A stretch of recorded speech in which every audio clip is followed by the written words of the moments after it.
Bonjour, alors j'aimerais ça vous montrer l'usage de la fonction recherche X qui est relativement récente.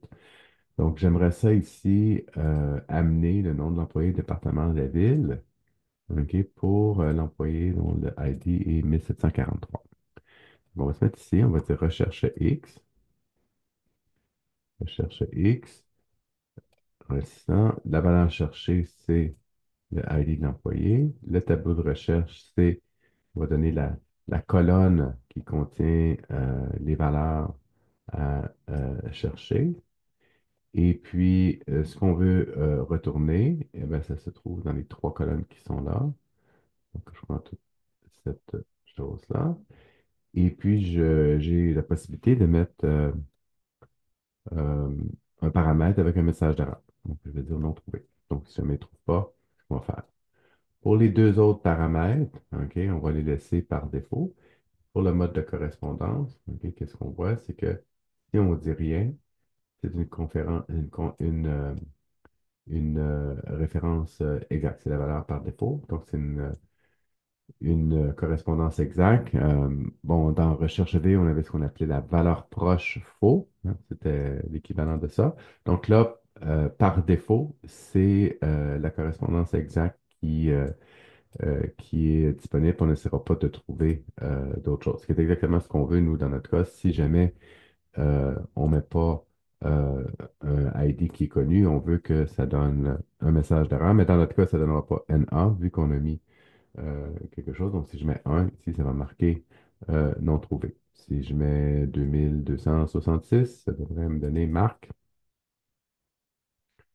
Ouais, ben, mis ici. OK, donc, deux changements importants dans la recherche X. Première chose, c'est que ce qu'on cherche n'a pas besoin d'être dans la première colonne. OK, ça, c'était une contrainte qu'on avait avec la recherche V. Et deuxième chose, nous permet d'aller chercher un ensemble de cellules, pas juste une.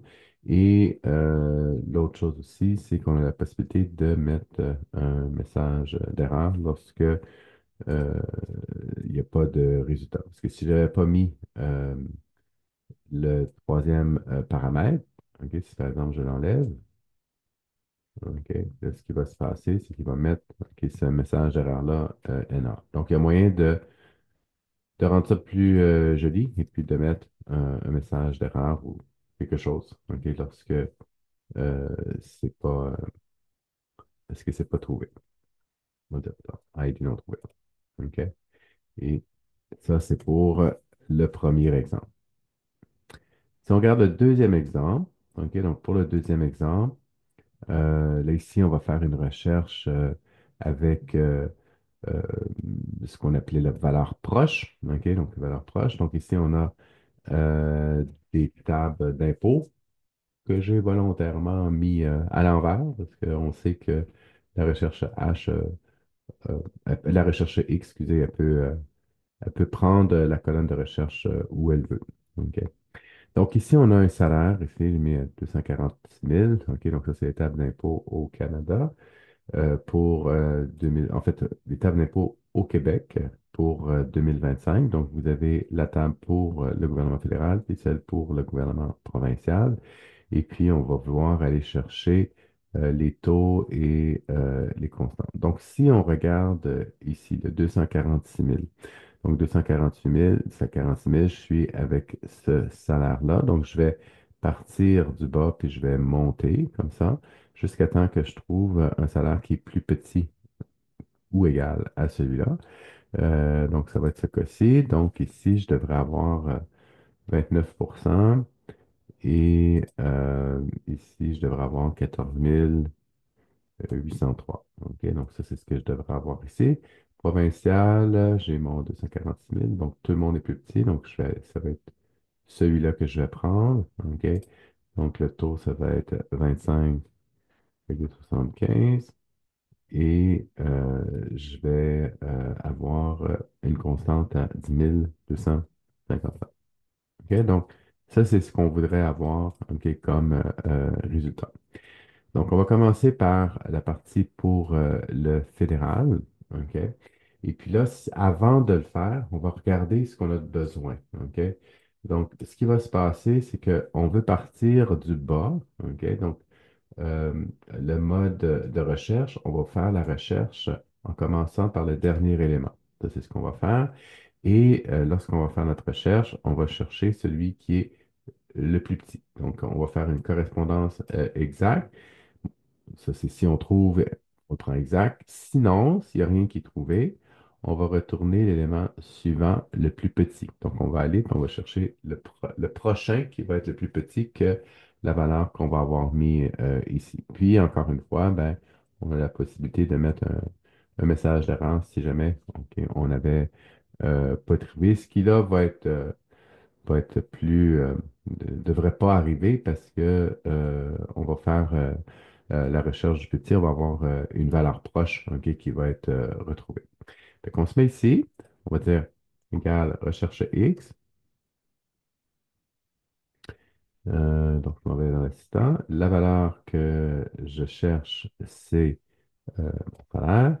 Le tableau de recherche, donc, je cherche dans la colonne salaire. Alors là, j'ai des tableaux, donc, ça me met des références structurées.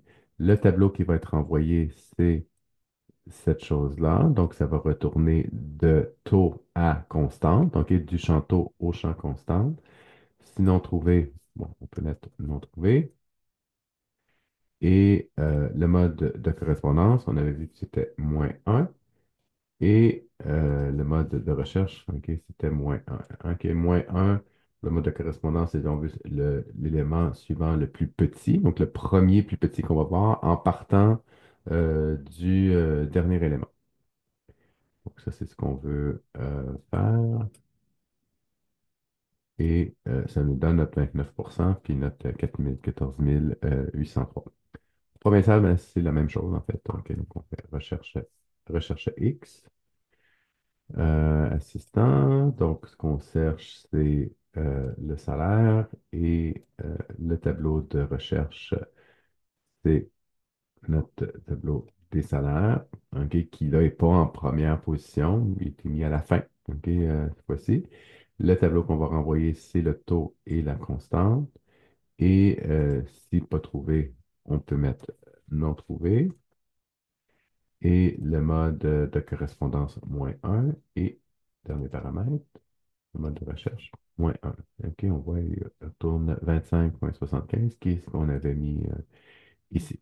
OK? Donc, si par exemple, je mets 253 414, 253 414, donc dans le cas du provincial, il n'y aura rien qui va changer, mais dans le cas du fédéral, on va avoir le 33%, le 4940 qui va être mis. Donc ça, c'est pour montrer deux exemples ok, d'usage ok, de la recherche X. La page de Microsoft que je vais mettre dans la description donne d'autres exemples, puis il y a des choses là quand même assez flyées ok, qui peuvent être faites, comme par exemple dans ce cas-ci ou dans ce cas-ci. Là. Donc, il y a des exemples où on peut utiliser la recherche X, en anglais le XLOOKUP. Donc, on peut utiliser la recherche X euh, imbriquée ou avec plusieurs possibilités. Donc, ça vaut la peine là, de passer un petit peu de temps et de regarder ok, cette documentation-là. Donc, ça vient corriger un irritant qu'on avait avec la recherche V. Et puis en passant, ben, la recherche X, en fait, elle peut faire des deux côtés. Donc, elle peut remplacer à la fois la recherche V et la recherche H, dépendamment de comment on sélectionne notre plage pour la recherche.